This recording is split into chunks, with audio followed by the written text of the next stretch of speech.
I'm going to read this opening sentence. I don't know if the microphones are on or not.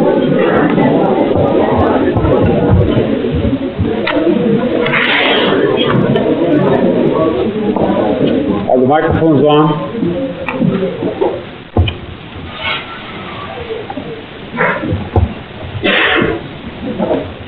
Marcel, you ask if the microphones are on, and if they can hear. No. It's okay. It's okay.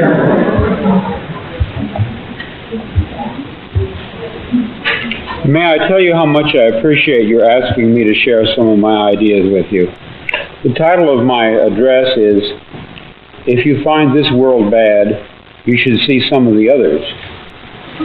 I would like to confess that I've been asked to cut about 2/3 of my speech out and deliver as short a speech as possible. Upon examining my speech, I find that it is very easy to remove 2/3 without doing any injury to it. I even considered cutting 3/3 out of it, but there was some trouble, so I abandoned that idea. The subject of this speech is a topic which has been discovered recently and which may not exist at all. I may be talking about something that does not exist. Therefore, I'm free to say everything or nothing. I can hardly make an error if there is no such thing as orthogonal time. Orthogonal or right-angle time is the topic of my speech. We are accustomed to supposing that all change takes place along the linear time axis, from past to present to future. The present is an accrual of the past and is different from it. The future will accrue from the present on and be different yet. That an orthogonal or right-angled time axis could exist, a lateral domain in which change takes place, processes occurring sideways in reality, so to speak, this is almost impossible to imagine. How would we perceive such lateral changes? What would we experience? What clues, if we are trying to test out this bizarre theory, should we be on the alert for? In other words, how can change take place outside of linear time at all, in any sense, to any degree? Let me present you with a metaphor. Let us say that there exists this very rich patron of the arts. Every day on the wall of his living room above his fireplace, his servants hang a new picture, each day a different masterpiece, day after day, month after month. Each day the used one is removed and replaced by a different and new one. I shall call this process change along the linear axis. But now let us suppose the servants temporarily running out of new replacement pictures. What shall they do in the meantime? They can't just leave the present one hanging. Their employer has decreed that perpetual replacement, that is to say, changing the pictures, is to take place. So they neither allow the current one to remain, nor do they replace it with a new one. Instead, they do a very clever thing. When their employer is not looking, the servants cunningly alter the picture already on the wall. They paint out a tree here, they paint in a little girl there, they add this, they obliterate that, they make the same painting different, and in a sense new, but as I'm sure you can see, not new in the sense of replacing it. The employer enters his living room after dinner, seats himself facing the fireplace, and contemplates what should be, according to his expectations, the new picture. What does he see? It certainly isn't what he saw previously, but also it isn't somehow, and here we must become very sympathetic with this perhaps somewhat stupid man, because we can virtually see his brain circuits striving to understand. His brain circuits are saying, yes, it is a new picture, it is not the same one as yesterday, but also it is the same one, I think.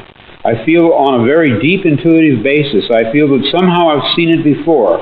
I seem to remember a tree, though, and there is no tree. Now, perhaps if we extrapolate from this man's perceptual, mentational confusion to the theoretical point I was making about lateral change, you can get a better idea of what I mean. I mean, perhaps you can, to at least a degree, see that although what I'm talking about may not exist, my concept may be fictional, it could exist. It is not intellectually self-contradictory.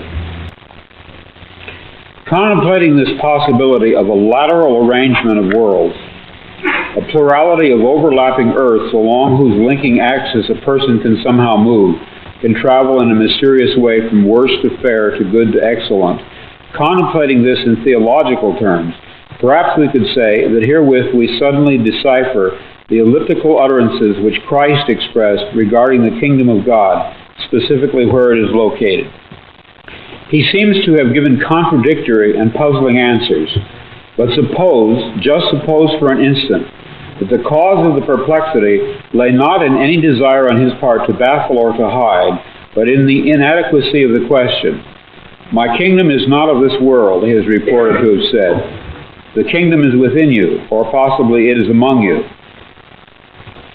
I put before you now the notion, which I personally find exciting, that he may have had in mind that which I speak of as the lateral axis of overlapping realms, which contain among them a spectrum of aspects ranging from the unspeakably malignant to the beautiful. And Christ was saying over and over again that there really are many objective realms, somehow related, and somehow bridgeable by living, not dead men, and that the most wondrous of these worlds was a just kingdom, in which either he himself or God himself or both of them ruled.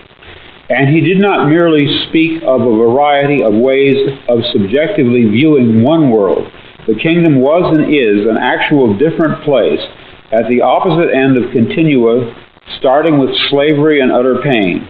It was his mission to teach his disciples the secret of crossing along this orthogonal path. He did not merely report what lay there. He taught the method of getting there.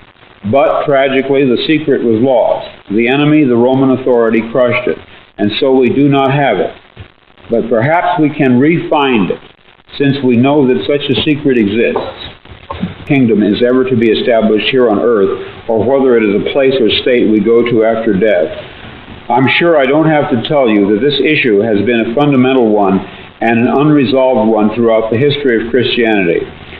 Christ and St. Paul both seem to say emphatically that an actual breaking through into time, that is specifically what they say, a breaking through into time, into our world, by the host of God, will unexpectedly occur.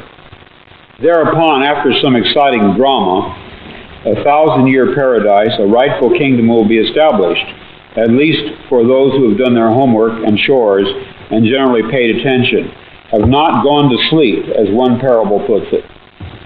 We are enjoined repeatedly in the New Testament to be vigilant, that for the Christian it is always day. There is always light by which he can see this event when it comes. See this event. Does that imply that many persons who are somehow asleep or blind or not vigilant, they will not see it even though it occurs? Consider the significance which can be assigned to these notions. The kingdom will come here unexpectedly. This is always stressed. The rightful faithful shall see it, because for them it is always daytime. But for the others, what seems expressed here is the paradoxical but enthralling thought that, and hear this and ponder, the kingdom were it established here would not be visible to those outside it. I offer the idea that in more modern terms, what is meant that some of us will travel laterally to that better world, and some will not. They will remain stuck along the lateral axis, which means that for them the kingdom did not come, not in their alternative world. And yet, meantime, it did come in ours. So it comes, and yet it does not come. Amazing.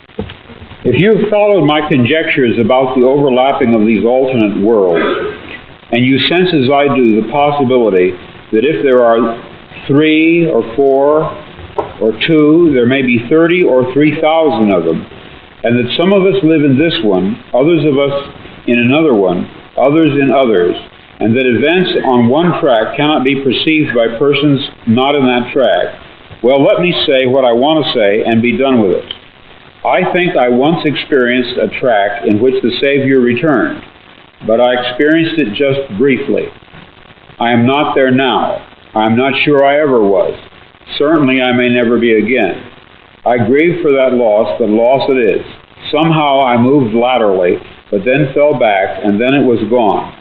A vanished mountain and a stream, the sound of bells, and all gone now for me, entirely gone. I, in my stories and novels, often write about counterfeit worlds, semi-real worlds, as well as deranged private worlds, inhabited often by just one person, while meantime the other characters either remain in their own worlds throughout, or are somehow drawn into one of the peculiar ones. This theme occurs in the corpus of my 27 years of writing. At no time did I have a theoretical or conscious explanation for my preoccupation with these pluriform pseudo-worlds, but now I think I understand. What I was sensing was the manifold of partially actualized realities lying tangent to what evidently is the most actualized one, the one which the majority of us, by consensus gentium, agree on. Although originally I presumed that the differences between these worlds was caused entirely by the subjectivity of the various human viewpoints, it did not take me long to open the question as to whether it might not be more than that in fact plural realities did exist superimposed onto one another like so many film transparencies. What I still do not grasp, however, is how one reality out of the many becomes actualized in contradistinction to the others. Perhaps none does, or perhaps again it hangs on an agreement in viewpoint by a sufficiency of people. More likely the matrix world, the one with the true core of being, is determined by the programmer. He or it articulates, prints out, so to speak, the matrix choice and fuses it with actual substance. The core or essence of reality, that which receives or attains it, and to what degree, that is within the purview of the programmer. This selection and reselection is part of general creativity, of world building, which seems to be it or his task. A problem, perhaps, which he or it is running, which is to say, in the process of solving, as a computer would. Variables along the linear time axis of our universe, thereby generating branched-off lateral worlds. I have the impression that the metaphor of the chessboard is especially useful in evaluating how this can be done. In fact, must be. Across from the programmer-reprogrammer sits a counter-entity, whom Joseph Campbell calls the dark counterplayer. God, the programmer-reprogrammer, is not making his moves of improvement against inert matter. He is dealing with a cunning opponent. Let us say that on the game board, our universe in space-time, the dark counterplayer makes a move. He sets up a reality situation of immutable cause and effect. But the programmer-reprogrammer has already laid down his response. It has already happened, these moves on his part. The printout, which we undergo as historic events, passes through stages of a dialectical interaction, thesis and antithesis, as the forces of the two players mingle. Evidently, some syntheses fall to the dark counterplayer, and yet they do not, by virtue of the fact that in advance our great advocate selected variables, the alternation of which brings final victory to him. In winning each sequence in turn, he claims some of us, we who participate in the sequence. This is why instinctively people pray, Libera me Domine, which decodes to mean, extricate me, programmer, as you achieve one victory after another. Include me in that triumph. Move me along the lateral axis so that I am not left out. Sense as being left out means nothing other than remaining under the jurisdiction of or falling prey to the malignant power. But that malignant power, for all its guile, has already lost even as it wins. For in some way the counterplayer is blind, and so the programmer-reprogrammer possesses an advantage. I submit to you that such alterations, the creation or selection of such so-called alternative presence, is continually taking place.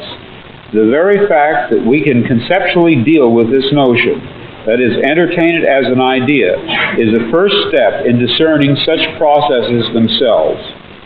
But I doubt if we will ever be able in any real fashion to demonstrate, to scientifically prove that such lateral change processes do occur. Probably all we would have to go on would be vestiges of memory, fleeting impressions, dreams, nebulous intuitions that somehow things had been different in some way, and not long ago, but now.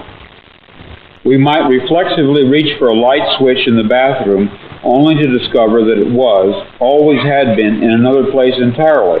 We might reach for the air vent in our car where there was no air vent, a reflex left over from a previous present, still active at a subcortical level. We might dream of people and places we had never seen as vividly as if we had seen them and actually known them. But we would not know what to make of this, assuming we took time to ponder it at all.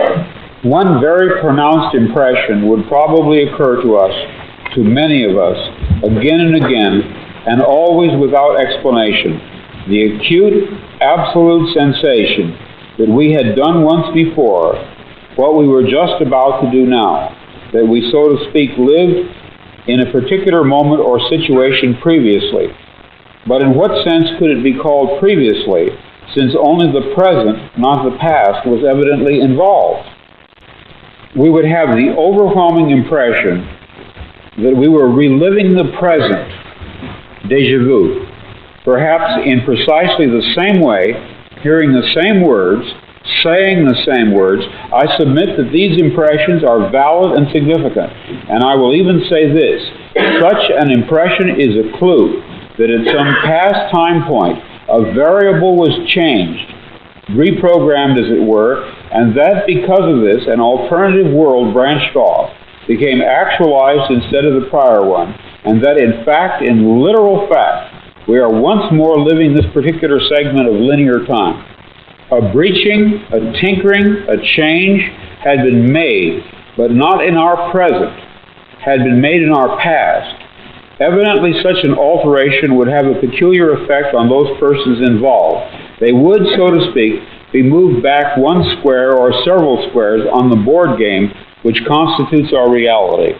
Conceivably, this could happen any number of times, affecting any number of people, as alternative variables were reprogrammed. We would have to live out each reprogramming along the subsequent linear time axis, but to the programmer, whom we call God, to him the results of the programming would be apparent at once. We are within time, and he is not. I wish to ad lib.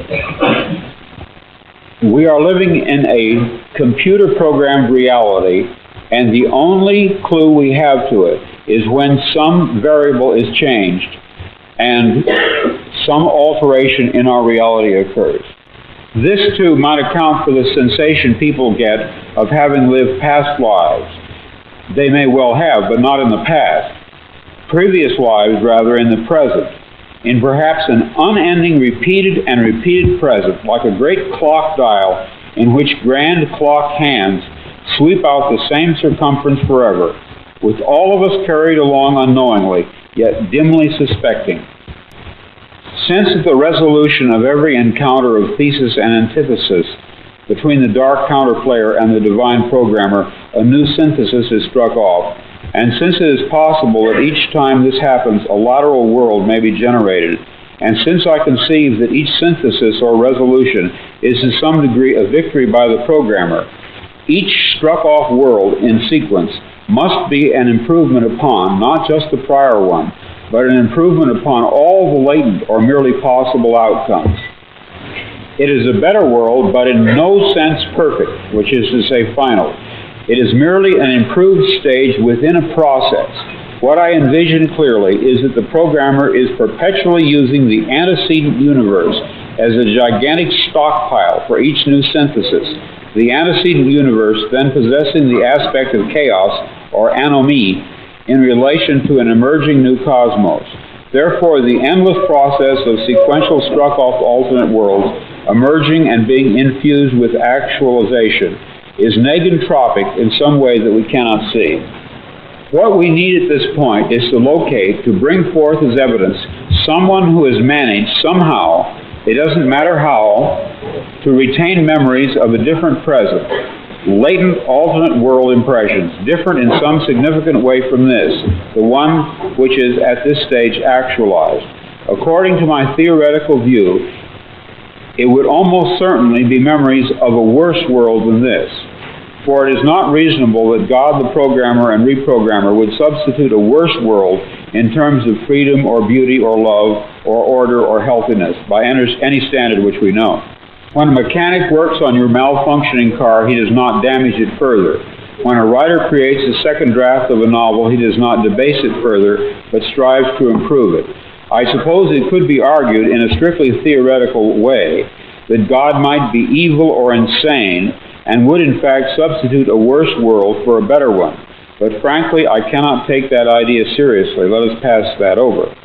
So let us ask, does any one of us remember in any dim fashion a worse earth circa 1977 than this? Have our young men seen visions and our old men dreamed dreams? Nightmare dreams specifically about a world of enslavement and evil, of prisons and jailers and ubiquitous police? I have. I wrote out these dreams in novel after novel, story after story. To name two in which this prior ugly present obtained most clearly, I cite The Man in the High Castle and my 1974 novel about the U.S. as a police state, called Flow My Tears, the Policeman Said. I'm going to be very candid with you. I wrote both novels based on fragmentary residual memories of such a horrid slave state world.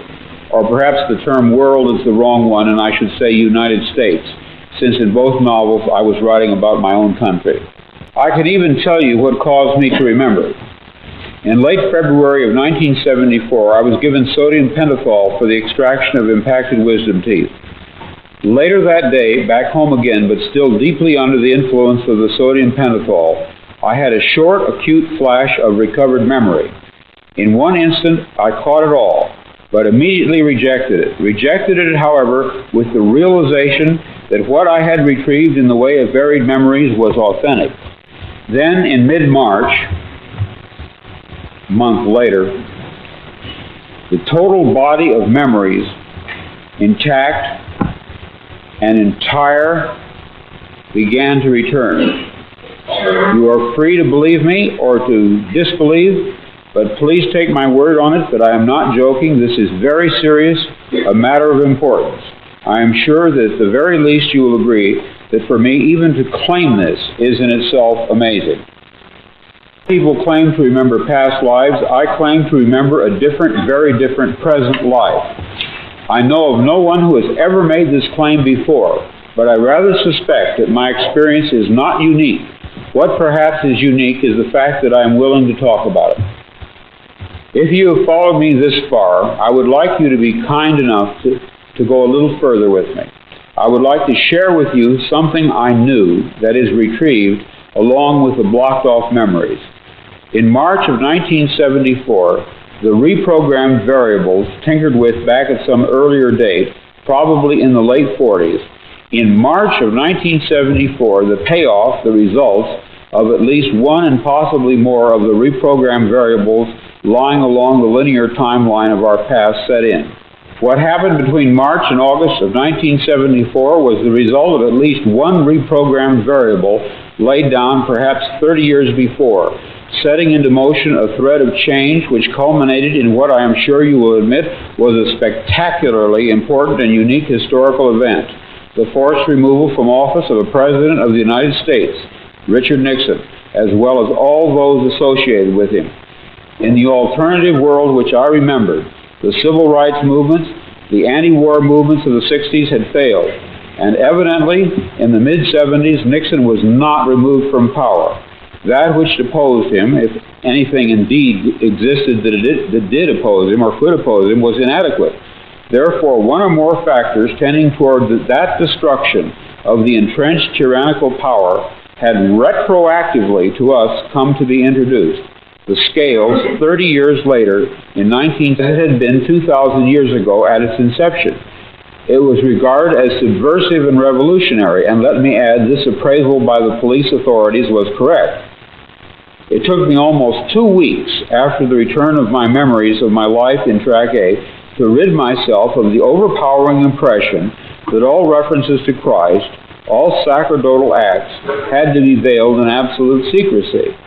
But historically, this fits the pattern of a fascist takeover, especially those along Nazi lines. I also would like to tell you, if you have followed me this far, to accept my statement about my other memories under the sodium pentothal which returned. That world was a prison. It was dreadful. We overthrew it, just as we overthrew the Nixon tyranny, but it was far more cruel, incredibly so, and there was a great battle and loss of life. It was in February of 1974 that my blocked-off memories of Track A returned, and it was in February of 1974 that my novel, Flow My Tears, the Policeman Said, was released finally after two years' delay. It was almost as if the release of the novel, which had been delayed so long, meant that in a certain sense it was all right for me to remember. That is, to remember that the book was not fiction. The book was based on subliminal memories which I had of such a world. But perhaps until the book was actually released, it was better that I did not remember. Why that would be, I do not know.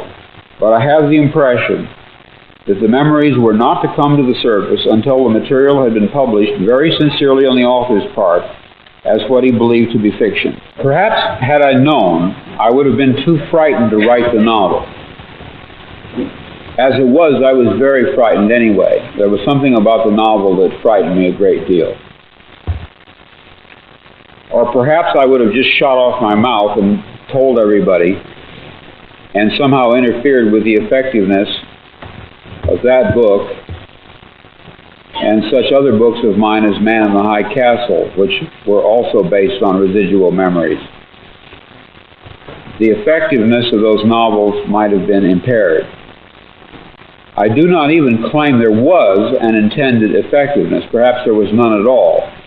But if there was one, and I repeat the word if emphatically, it was almost certainly to stir subliminal memories in readers back to dim life, not a conscious life, not an entering consciousness as in my own case, but to recall to them on a deep and profound, albeit unconscious level, what a police tyranny is like, and how vital it is, now or then, at any time, along any time track, in any world, to defeat it. In March of 1974, the really crucial moves to depose Nixon were beginning. In August, 5 months later, they proved successful. It seems to me that in many ways, ideas have a life of their own. They appear to seize on people and make use of them. The idea which seized me 27 years ago and never let go of me is this: any society in which people meddle in other people's business is not a good society, and a state in which the government, quote, knows more about you than you know about yourself, as it is expressed in my novel Flow My Tears, the Policeman Said, is a state which must be overthrown. It may be a theocracy, a fascist corporate state, or reactionary monopolistic capitalism, or centralistic socialism. That aspect does not matter. And I am saying not merely it can happen here, meaning the United States, but rather it did happen here, meaning the United States. I remember I was one of the secret Christians who fought it, and at least to some extent helped overthrow it. And I am very proud of that, proud of myself in Time Track A. When I use the word Christian there, I do not mean Christians as they are now. I mean Christians as they were, say, 2,000 years ago, enemies of a powerful empire. When I saw Star Wars this morning, I thought to myself, déjà vu. There is, unfortunately, for me, a somber intimation which accompanies my pride in the work that I did in that alternate earth. I think that in that previous world, I did not live past March of 1974. In this track here, which I will call track B, we fought a much lighter tyranny, a far stupider one. Or perhaps we had assistance, the anterior reprogramming of one or more historical variables came to our rescue. Sometimes I think, and this is of course pure speculation, a happy fantasy of my soul, that because of what we accomplished there, or anyhow attempted to and very bravely, we who were directly involved were allowed to live on here, past the terminal point which brought us down in that other worse world.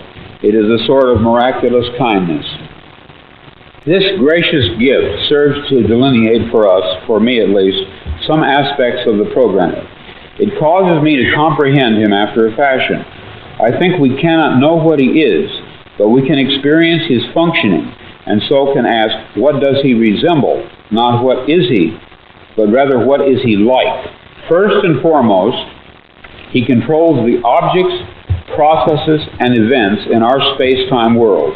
This is, for us, the primary aspect, although intrinsically he may possess aspects of greater magnitude, but of less applicability to us. I have spoken of myself as a reprogrammed variable, and I have spoken of him as the programmer and reprogrammer. During a short period of time in March of 1974, at the moment in which I was re-synthesized, I was aware perceptually, which is to say aware in an external way of his presence. At that time I had no idea what I was seeing. It resembled nothing that I had ever heard described. It resembled plasmic energy. It had colors. It moved fast. It collected and then dispersed.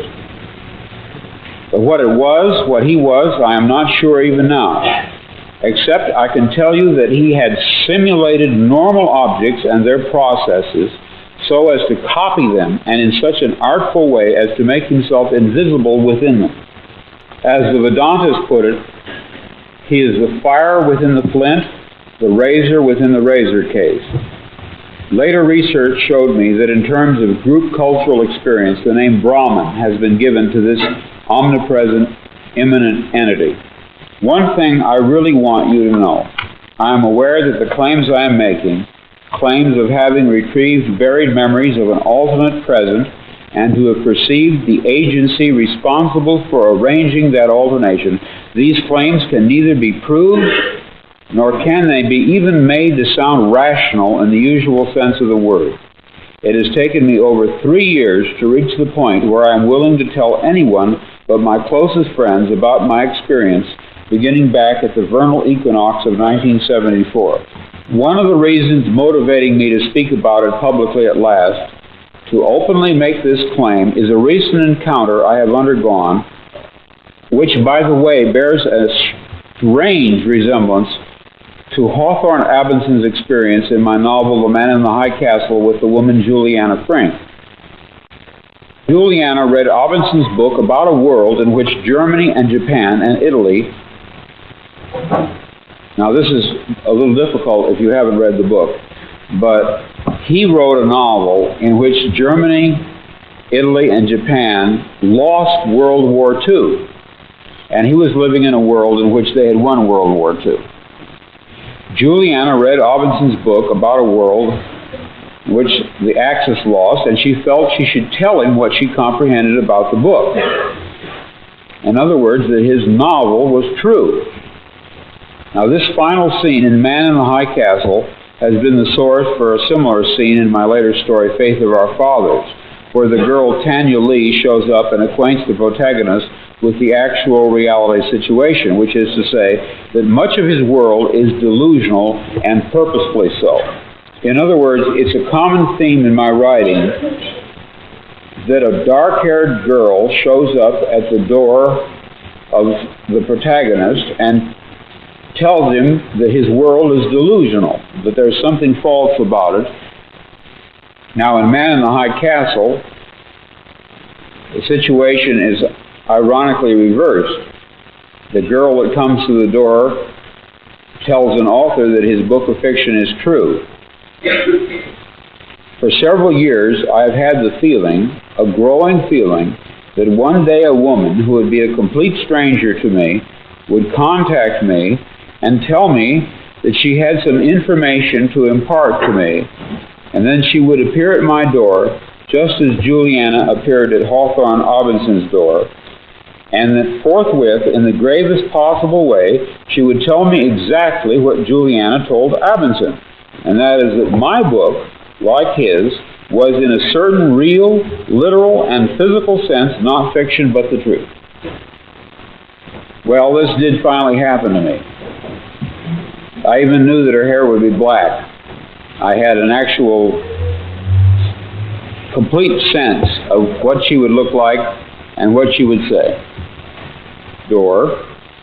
And I'm speaking of a woman who had systematically read every single novel of mine, which is more than 30 novels, as well as many of my stories. She did appear. She was a total stranger, and she did inform me of this fact, that some of my fictional works were in a literal sense true. Now, I had posited in 1974, when my memories of this alternate world came back, that if these memories were authentic, that it was only a matter of time before a contact, a cautious, guarded probing by someone would occur, initiated by a person who had read my books and for one reason or another deduced the actual situation. I mean, knew what the significant information was which the books and stories carried. Now, this woman knew from my novels and stories which world I had experienced, which of the many. What she could not determine until I told her was that in February of 1975, I had passed across into a third alternative present, a third one, Track C, we will call it. And this was a garden or park of peace and beauty, a world superior to ours, rising into existence. To her, of three rather than two worlds. The black iron prison world, which had been, our intermediate world in which oppression and war exist but have to a great degree been cast down, and then a third alternative world which someday, when the correct variables in our past have been reprogrammed, will materialize as a superimposition onto this one, and within which, as we awaken to it, we shall suppose that we had always lived there. The memory of this intermediate one, like that of the black iron prison world, eradicated mercifully from our memories. The best that I can really do at this point, after having had these experiences and written these novels, is to play the role of prophet, of ancient prophets and such oracles as the Sibyl at Delphi, and to talk of a wonderful garden world, much like that which once our ancestors are said to have inhabited. In fact, I sometimes imagine it to be exactly that same world restored, as if a false trajectory of our world will eventually be fully corrected, and once more we will be where once many thousands of years ago we lived and were happy. During the brief time I walked about in that garden world, I had the strong impression that it was our legitimate home which somehow we had lost. The time I spent there was short, about 6 hours of real elapsed time, but I remember it well. In the novel I wrote with Roger Zelazny, Deus Irae, I describe it toward the end, at the point where the curse is lifted from the world by the death. What's amazing to me about this park-like world, this Track C, was the non-Christian elements forming the basis of it. It was not what my Christian training had prepared me for at all. Even when it began to phase out, I still saw sky, I saw land and dark blue smooth water, and standing by the edge of the water, a beautiful nude woman whom I recognized as Aphrodite. At that point, this other better world had diminished to a mere landscape beyond a golden rectangle doorway. The outline of the doorway pulsed with laser-like light, and it all grew smaller, and was at last gone from sight. The 3 to 5 doorway, devouring itself into nothingness, sealing off what lay beyond. I have not seen it since, but I had the firm impression that this was the next world, not of the Christians, but the Arcady of the Greco-Roman world, something older and more beautiful than that which my own religion can conjure up as a lure to keep us in a state of dutiful morality and faith. What I saw was very old and very lovely. Sky, sea, land, and the beautiful woman, and then nothing, for the door had shut, and I was closed off back here. It was with a bitter sense of loss that I saw her go, really, since it all constellated about her. Aphrodite, I discovered when I